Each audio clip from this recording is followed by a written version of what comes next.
Magandang buhay sa inyong lahat. Ngayon ay tinatalakay natin ang patungkol sa filibusterismo. Marahil marami na tayong nalalaman patungkol rito.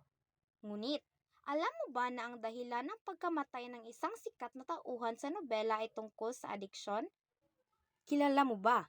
Kung hindi, ang tauhan na ito ay si Kapitan Tiago na nalulung sa pinagbabawal na gamot. Ano nga ba ang bawal na gamot?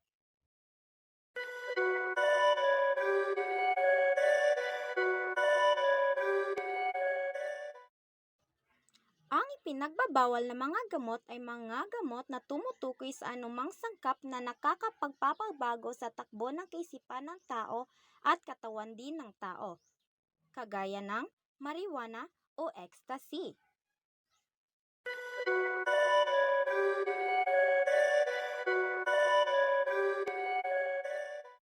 Nakakasama ba ito? Oo. Ang bawal na gamot ay maaaring magdulot ng iba't ibang negatibong epekto sa pisikal at mental na kalusugan ng tao, pati na rin sa kanyang buhay pang-araw-araw at maaaring humantong sa kamatayan. Paalala lamang, mahalagang huwag nating tularan si Kapitan Tiago.